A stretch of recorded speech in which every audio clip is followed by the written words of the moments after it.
Okay, today I'm joined by Professor Mark Girolami, who is the new and first Chief Scientist of the Alan Turing Institute, the UK's National Institute for Data Science and Artificial Intelligence, with headquarters at the British Library. And we will explore the increasing importance of data and AI, look at the latest innovations, and explore the emergence of the data-centric engineering as a new discipline. So welcome, Mark. Good morning. Good morning. Before we start and go into it, maybe you can tell us a little bit more about the Alan Turing Institute. So the Alan Turing Institute takes its name from Alan Turing. Alan Turing was an English mathematician who spent quite some time during the war years at Bletchley Park. In particular, he worked on breaking a number of ciphers and codes. One that he's probably well known for is the Enigma code. And during that time, he looked at the whole notion of being able to automate and to use computing techniques, mechanical and electromechanical computing techniques to accelerate that process. So very innovative at its time. And then after he left Bletchley Park and after the war, he then went to Manchester, where he was involved in the development of some of the early computer systems. And his interests in research ranged widely from, for example, developmental biology. Why do zebras have stripes and how do those stripes develop? To, again, what he's probably best well known for, asking questions regarding the characteristics of intelligence, and therefore could machines display intelligence or indeed have intelligence? And so in many ways, he's viewed as the founding father of the discipline of artificial intelligence. Very good. Yeah. Yeah. Go ahead. So when the UK government decided that it would be important to have a national capability for data science. So this was in 2015 when the recognition that data and big data was really going to have a transformative effect on society, business, and just about everything else. This National Institute was to be established, and it was named after Turing himself. Very good. So let's look at some of the objectives then, or some of the examples of some of the scientific impact of the Institute overall. So what are some of the things it is doing, working on, researching, helping with? So there's diverse areas of work that the Institute is involved with, from agriculture, developing AI methods and deploying them in agriculture, all the way through to aerospace technology, and then also looking at medicine and health, and very importantly, also working with government and government departments in looking at policy, looking at regulation. Clearly, AI as a disruptive technology is going to have very serious implications, that will require quite dramatic changes in regulation and regulatory procedures. The whole notion of privacy and ethical AI is something that is very much active in the at the Alan Turing Institute. If I give you just two examples, the Greater London Authority, so this is the Mayor's office in London, has been trying to work towards improving the quality of air in London, which, as we know, is in a really poor condition, and such that that there are serious public health issues associated with it. And so they approached the Alan Turing Institute to see if it would be possible for them to gather various experts together to work on this issue of using data more effectively in assessing the quality of air right across all of the boroughs of London, and make better use of that in terms of informing policy and informing perhaps structural changes to the actual city. So we had a team of research scientists and software developers working on this problem. So basically, creating a map of London that evolved over time, and one could actually then see things such as, what are the particulate levels in this particular area, and that was then being used as a tool in terms of assessing what areas should be avoided at certain times, and so on. When the COVID-19 pandemic then flared up, it was absolutely clear that what London needed was a way of being able to monitor the compliance to such things as lockdowns and social distancing. And it needed that intelligence so that Public Health England, Transport for London, would be able to make interventions in terms of the transportation systems to allow better compliance of the regulations that were required to manage the pandemic. And so the team that were working on improving air quality then pivoted. And what they did is they started to take video feeds from all of the traffic cameras within London, over 1,000 of them, and also started to take data from these loop sensors within the roads, able to start to count traffic and so on.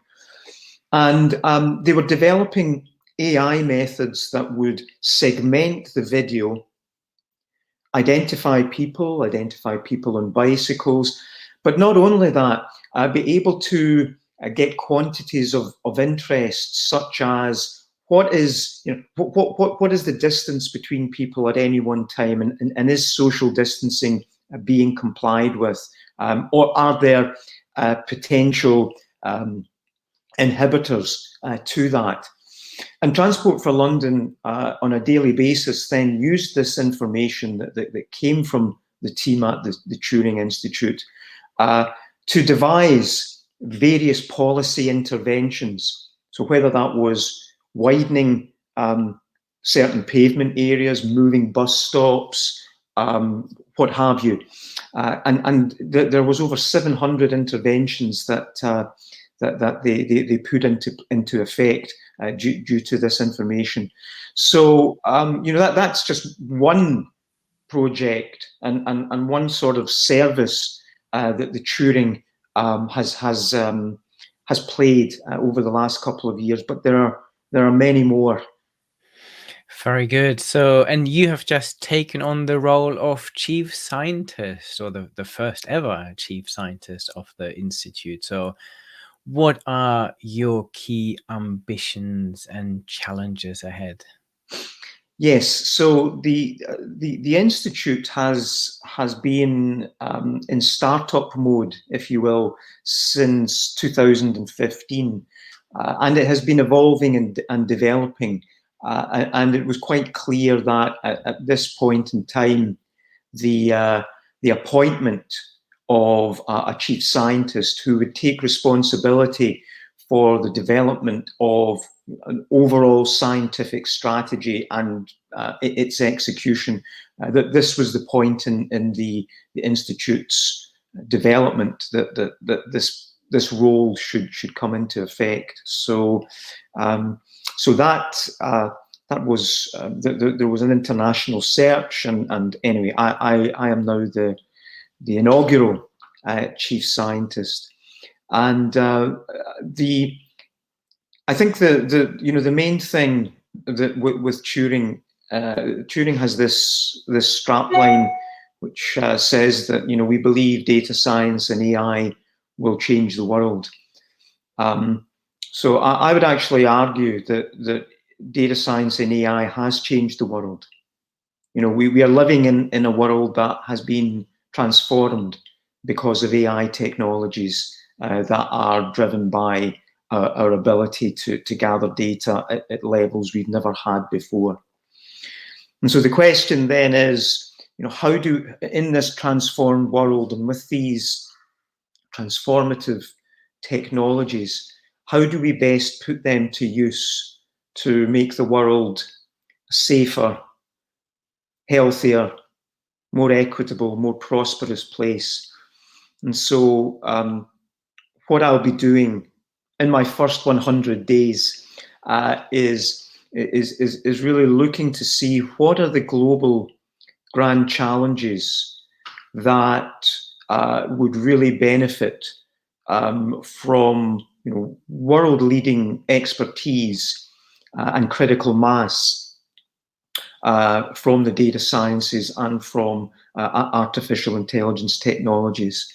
And we would then define those grand challenges, and they will then form the sort of North Star, as it were, to really guide everything that the Turing will do over the next 5 and 10 years. So I don't have much to say. I mean, this is only my first week in post, so I'm doing the sort of classical 100 days listening and starting to shape where I think we should be going. But that to me is really the big thing, is that we have a pointer and we have a direction. The world has been changed, and now we need to make it a better place. And what the challenges are that we're going to focus on and drive towards is going to be my homework for the next while.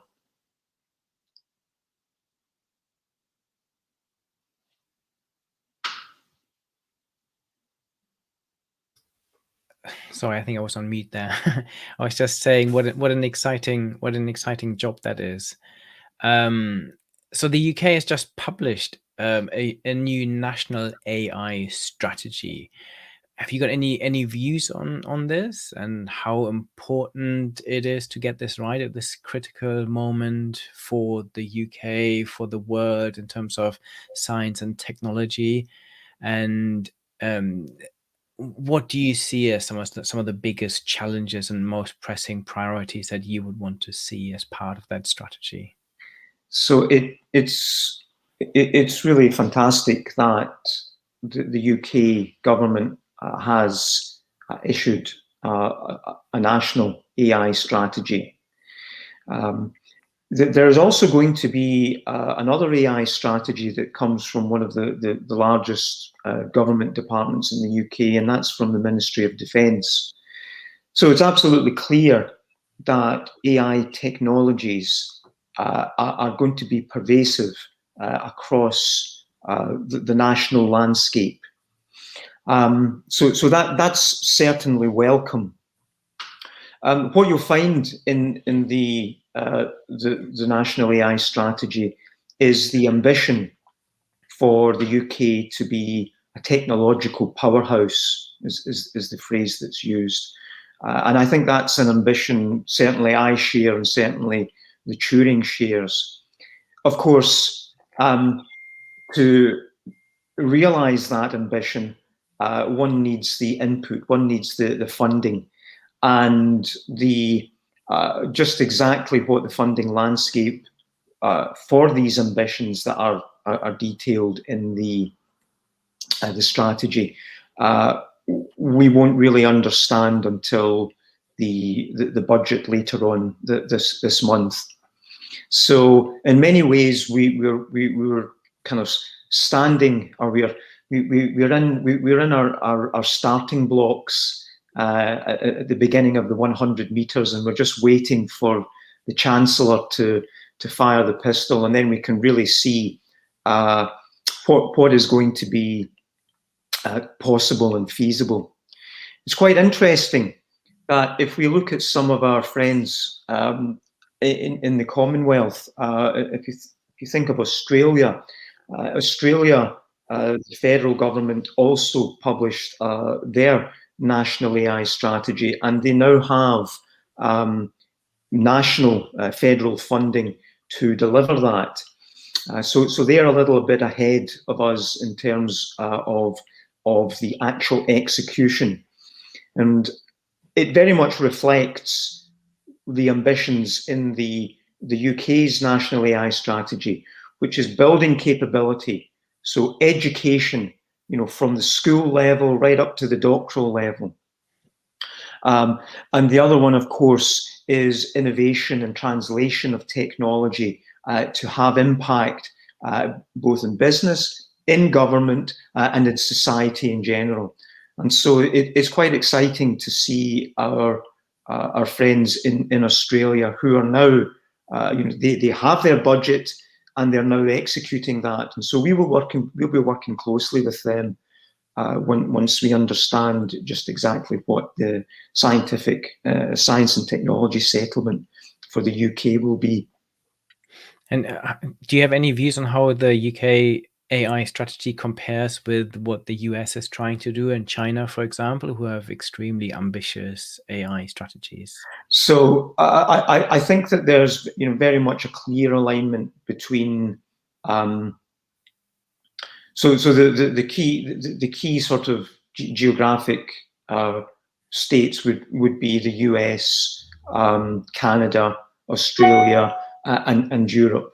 And I think there's very much a very high level of concordance in terms of the ambitions for AI technology.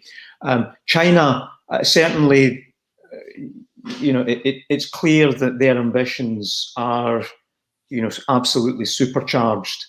The reports of these enormous natural language AI models and so on, that have, reports such as, that it will have as many parameters as there are particles in the universe and so on. But the key is that there is certainly a huge difference in level of ambition between China and certainly the countries that I've mentioned. And the execution of that in many ways may be faster. So we've got some catching up to do. I think we've got. We always have to catch up, or we also at least have to keep at pace with the rest that are in the race. At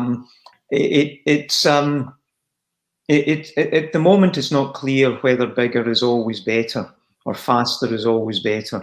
But we certainly don't want to fall behind, that's for sure. And hence, that's why it's really important and it is really significant that the UK government has produced this national AI strategy, and it's our blueprint. So the missing component at the moment, of course, is what the spending settlement will be and what the level of investment is going to be to ensure that we actually deliver that. Absolutely. You are the program director for data-centric engineering. So could you share with us a bit more about this? What is an emerging discipline? So when the Turing was first established in 2015, the Lloyd's Register had had a change of governance, and they established a foundation, a charitable foundation, which actually owns the group of Lloyd's companies. And the foundation commissioned a technology foresight review, looking at what the projected impact of big data would be on engineering practice, with the focus being on trying to answer the question, would big data within engineering enhance safety? So that foresight review was published, and of course, at the same time that the foresight review was published, the chief scientific advisor to the government at the time, Mark Walport, had written to the government, about the age of the algorithm, and had been making the case to establish a national capability, a national centre for data science within the UK. And so both of these things came together, and the Lloyd's Register Foundation decided to make an investment in the nascent Alan Turing Institute. And they invested 10 million to establish a program of activity that would look at what was called data-centric engineering. I was recruited to lead that and to direct it. And it was absolutely clear to me that, on the one hand, data-centric engineering is a kind of meaningless phrase, because engineering has always been data-centric.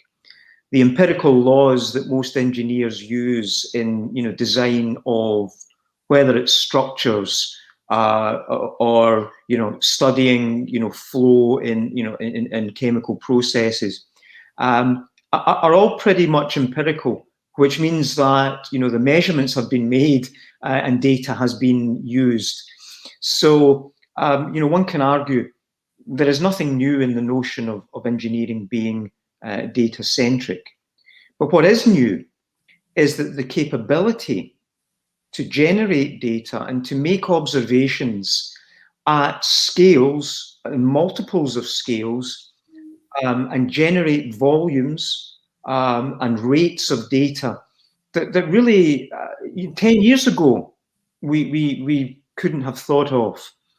And so all of the engineering disciplines and the associated professions and markets and business models are now being faced with this, on the one hand, challenge, but I would see it as a real opportunity.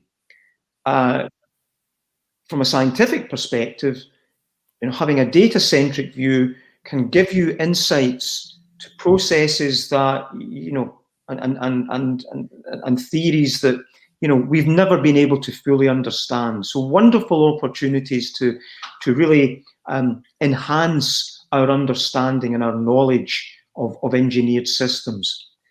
The other one, of course, is that it then gives fantastic business opportunities, new markets, for these technologies and so on. So both the engineering sciences and the engineering professions and the businesses are being transformed, are being challenged to adapt and to embrace this, to survive and to flourish. And so with that, we set about a program of both research and innovation. And we worked across a large number of sectors, from agriculture to aerospace, to marine engineering, maritime engineering, oil and gas, energy, and pretty much everything else in between. We established relationships with government departments. We established relationships with many startups and many well-established companies as well. And the model that we used, we had 10 million And so what we did is we started to focus on areas that we thought would have greatest impact from a data-centric perspective. And we developed a model where we would not spend the 10 million down over a 5-year period. So that's the academics way of doing things. We have an idea, we apply for the funding to execute that, to do that research, we spend the money, and then we move on and ask for more. What we decided to do is that we would see this 10 million as an investment, not to spend down, but to actually leverage and grow up. Because what we noticed was that because all of the engineering sciences and all of the engineering disciplines and associated professions were being transformed and were in a really disruptive phase, that a whole new discipline was going to emerge. And therefore, we felt that it was incumbent on us to develop and to grow that discipline. And the only way that we could do that with continuity was if we implemented a strategy for financial growth. And so now the data-centric engineering program, is running with multiple millions, over 70 million from various sources, there's lots of very exciting stories that we can talk about. The world's first 3D printed bridge, vegetable farms underground in old subway stations in London, and on it goes. Let's talk about the first ever self-sensing 3D printed stainless steel bridge then in, I believe, which is in Amsterdam, isn't it? It's a pedestrian bridge, right? So maybe you can tell us a little bit more about this fascinating project. There is a startup, a company in Amsterdam who have been developing the technology for additive wire arc additive manufacturing.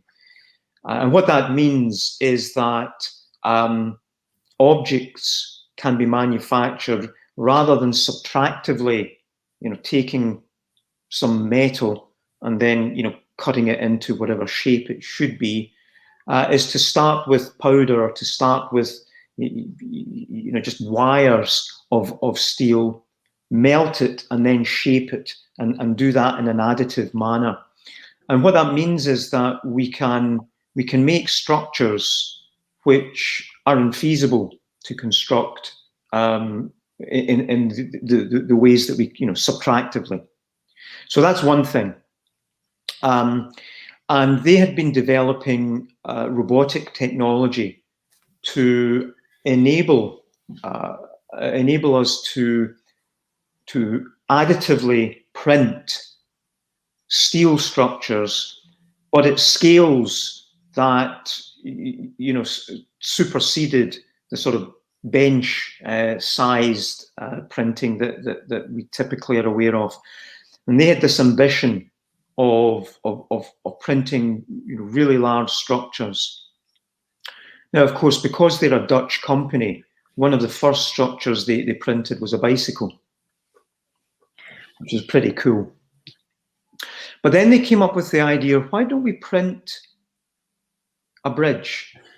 And the idea was, it sounded crazy, but what a beautiful idea, where you have two robots, on both sides of a canal, and they just start printing, and then they meet in the middle, and boom, we have this beautiful bridge.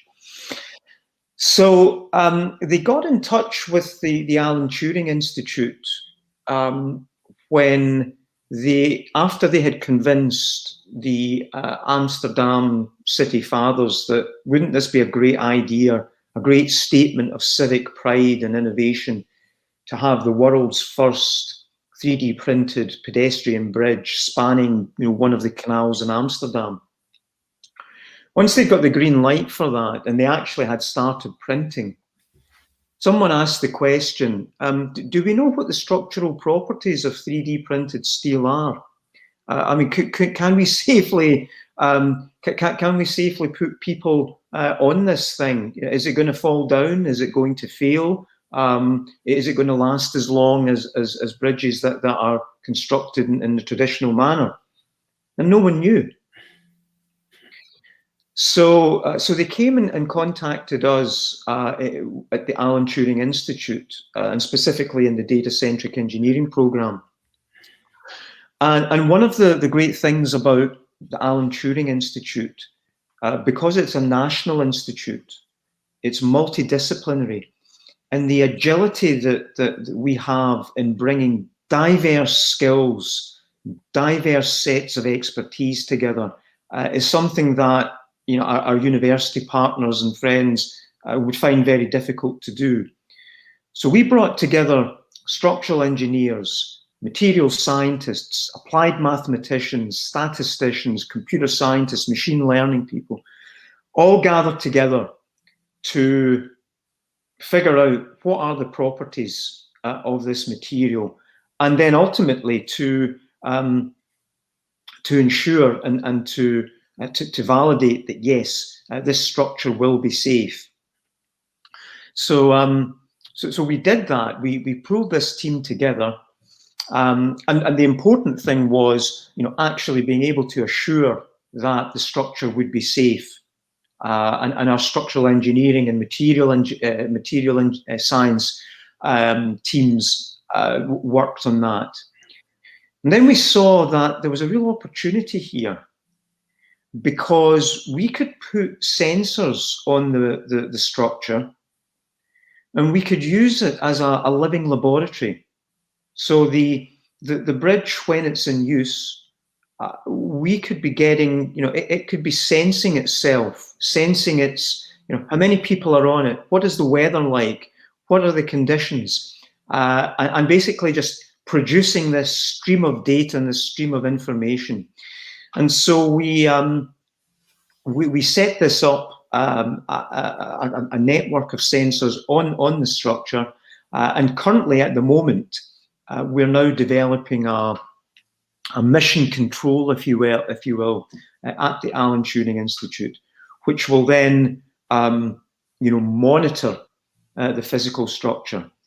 But one of the things that's really exciting is this whole notion of a digital twin. So that would be a digital representation of some physical asset or feature.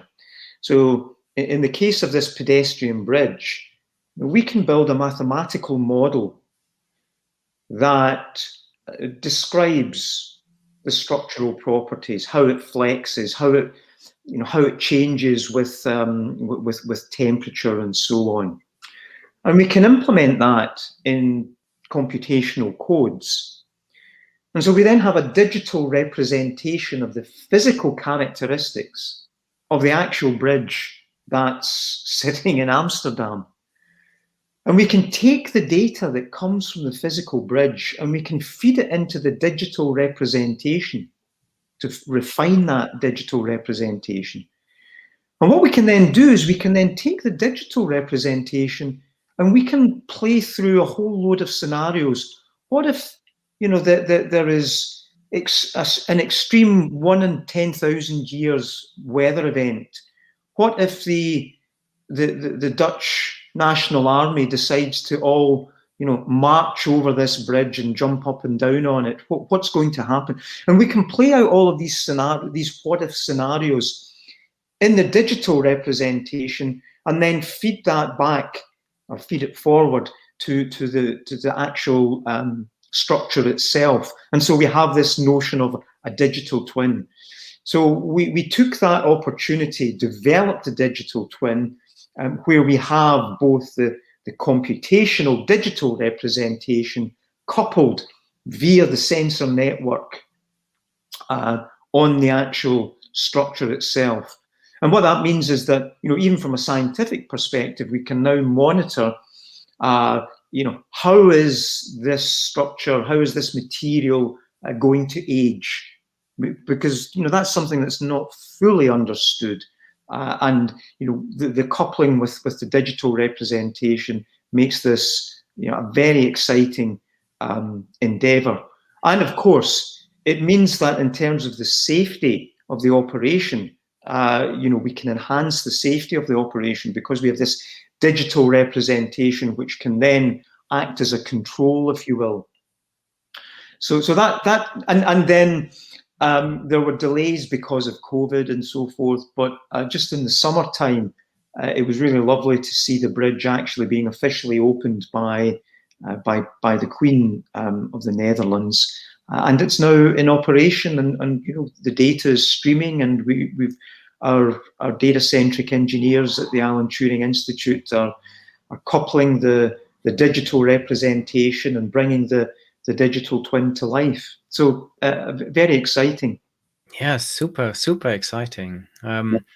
Talking about digital twins then, what do you see the overall impact of digital twin technology? Will this positively shape our society in the future, our economy in the future? What impact do you see of digital twins will have? So the view that we take at the Alan Turing Institute is that the digital twinning, there's two views here. So computational modelling is very much like what I described with data-centric engineering. Engineering has always been data-centric. And with digital twinning, there have always been computational, there have always been mathematical models. And then subsequently, we can now implement those mathematical models in computational realizations. So there, in many ways, one can say, look, there's nothing new here. But what is new is the rise in computational power, the advances in mathematical science that allow us to model to much higher levels of fidelity, some very complex processes. We've been talking about bridges, which are fairly complex, but in some sense are fairly straightforward in terms of representing the physics that governs their properties. But we can think more abstractly. We could think of systems such as the climate, and have a digital twin of the climate. And given the changes in climate and the existential threats that we face with them, then one of the biggest use cases for digital twin philosophy of modeling and coupling via data becomes incredibly important.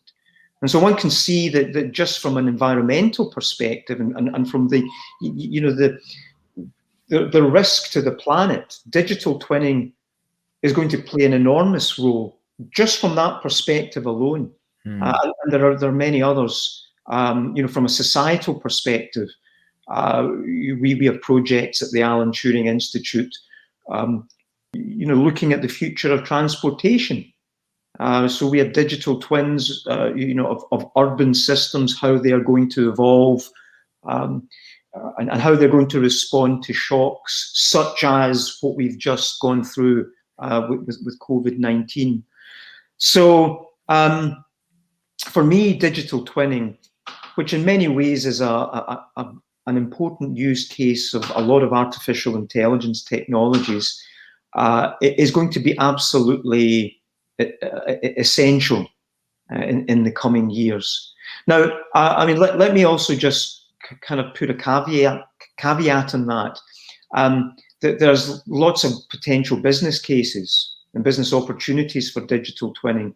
The evidence base, for those claims is a bit thin at the moment, but certainly for issues such as climate, and then how does climate interact with critical infrastructure that we societally rely upon. The case is absolutely clear that we really need to be investing in developing our capability in digital twinning. Very good.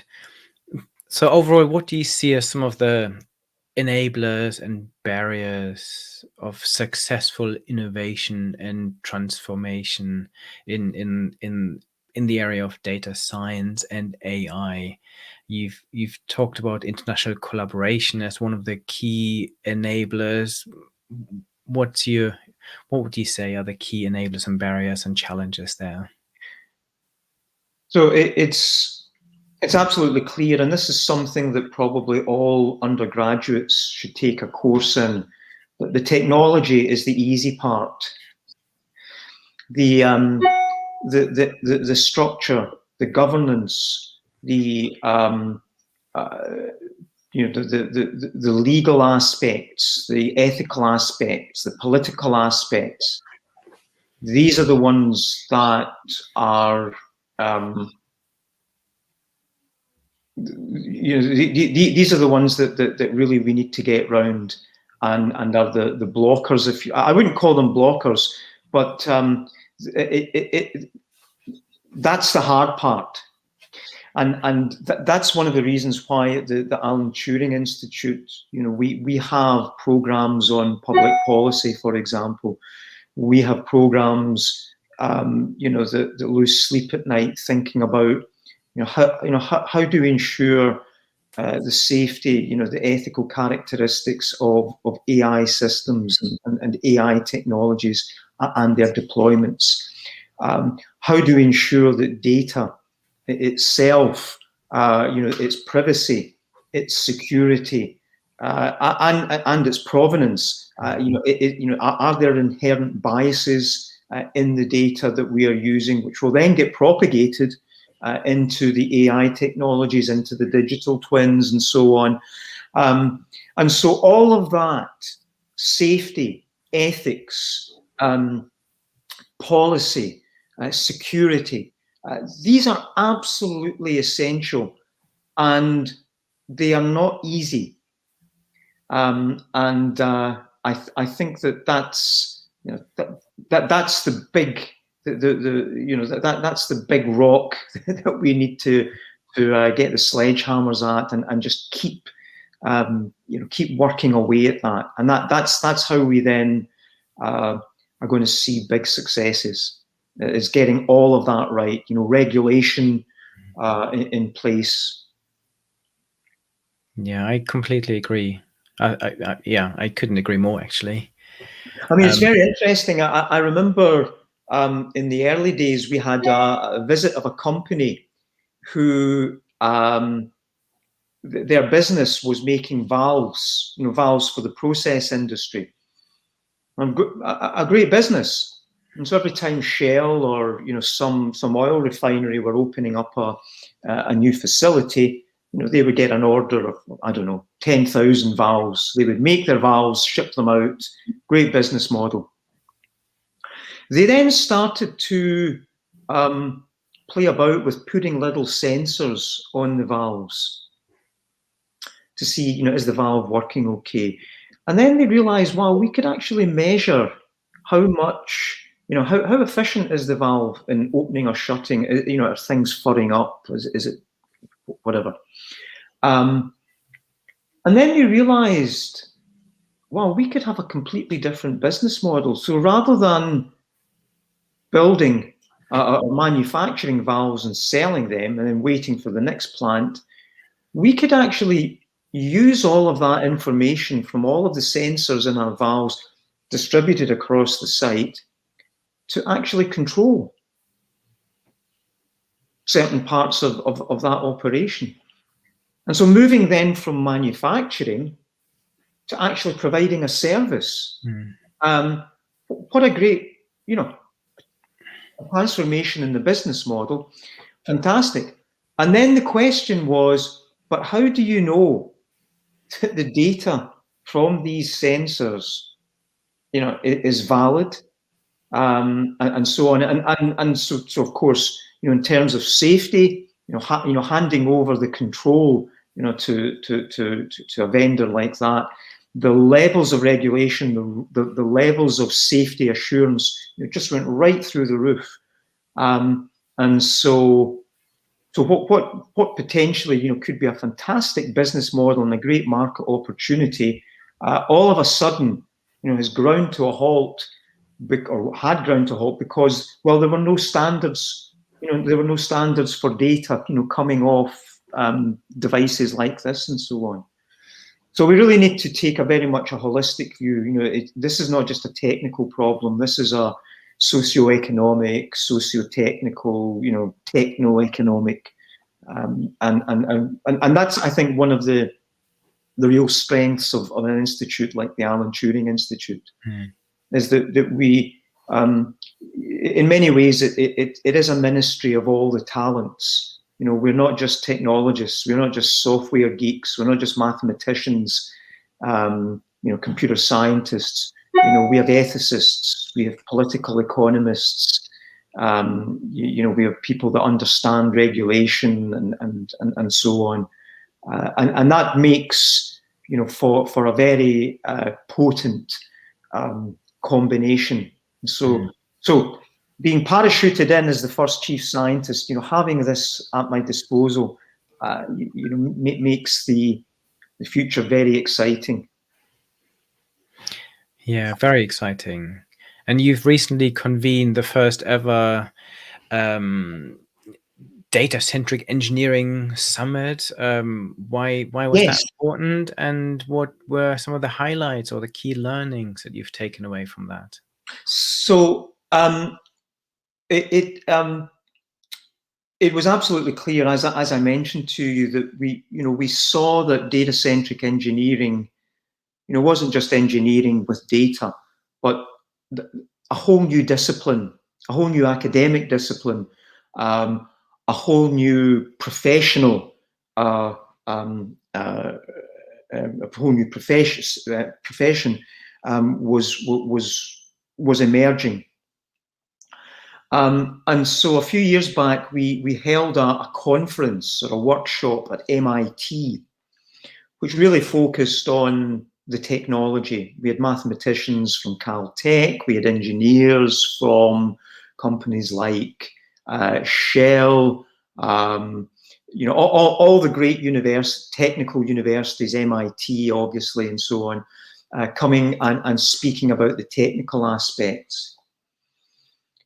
A few years later, when we now started to see across the world educational programs emerging on data-centric engineering, the training of PhDs, centers for doctoral training in data-centric engineering opening up, research centers in data-centric engineering opening up in places as far-flung as from Lappeenranta in Finland to Sydney in Australia.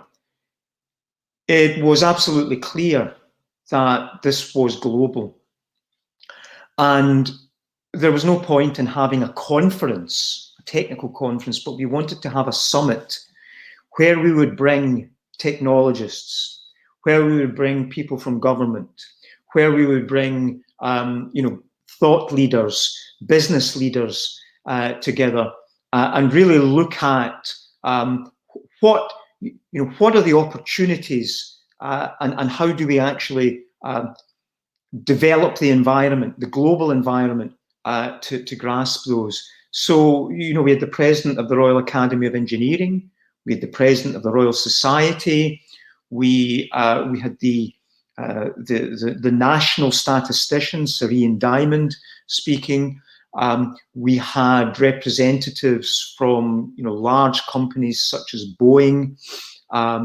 We had lots of policymakers and so on, really discussing the whole notion about taking a data-centric view to the engineering sciences and to their professions, and the whole ecosystem that is gathered around that in terms of safety, regulation, ethical issues, and policy, and so on.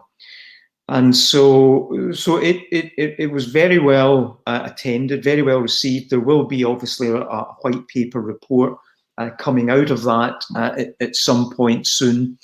But it was absolutely clear that data-centric engineering is something that is now global. It is impacting the education of engineers of every variety. It is impacting the actual professions themselves. It is transforming businesses, business models. It is making new markets, and governments are now cognizant of that, and that regulation that this is going to affect policies and so on. So it again was quite a watershed moment, I would say. And in many ways, it was quite fitting because taking on the new role as chief scientist, I will obviously be handing over the leadership of data-centric engineering at Turing to who's going to take over from me at that. Very good. Looking ahead then, what future developments in the field of AI and data science are you particularly excited about? What are some of the things that you see on the horizon that get you excited? In many ways, we've probably spoken about that, and for me, I am extremely enthusiastic about this whole notion of digital twinning, and the digital twinning. One can think of synthetic environments, synthetic cities. I spoke about a bridge. We are working with the Network Rail in London, in the UK, and they're doing something similar with their railway bridges. But the ambition is that they would do that right across the UK, and that means that the levels of control that could be experienced would be so much greater. Safety would be much more. Would be really greatly enhanced. The efficiency of operation would be again greatly enhanced. And so, getting towards these sorts of big goals, the government would love to have a digital twin of the economy. I'm sure the Exchequer would love that. Let's try this series of policies and see what the unintended consequences are going to be. What are the edge effects and so on? So the power and the potential for this whole notion of digital twinning at very complex systems levels is hugely exciting. The societal impact is immense, is potentially immense. And what excites me is that we're not there yet. We are on that journey, but there are lots of exciting things that we need to do. There's lots of exciting science that we need to understand. There's lots of really cool technology that needs to be developed. There are lots of institutional systems that need to be, again, developed and understood. And all of that is very much, I see this as layers. All of the AI technologies that make our phones. You probably can't live without your phone. I can't live without it. Can't function without it now.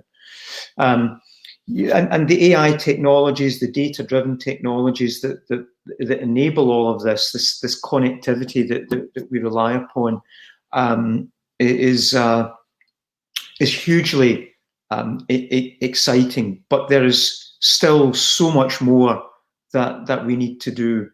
And so being in the vanguard of that drive, to make societal difference. And as I said, we have these big existential threats staring us in the face, looming over us, with the climate and so on, and how we're going to change our behavior and reliance on old technologies and ways of working, and the major disruption that that's going to have. For me, that's just incredibly exciting, and gets me out of bed in the morning and keeps me out of bed at night. Yeah, yeah. What could be more exciting than using the latest technology to make the world a better place and tackle some of the biggest challenges we are facing as humanity? So super exciting. I really wish you good luck in your job. Would be nice to have a catch up sometime soon to see maybe after your first 100 days where things are going. But for now, thank you so much for your time, Mark. And as always, anyone who wants to re-listen to this or see other conversations, head to my YouTube channel where you can see many more conversations. Thank you very much. Thank you, Bernard. Thank you.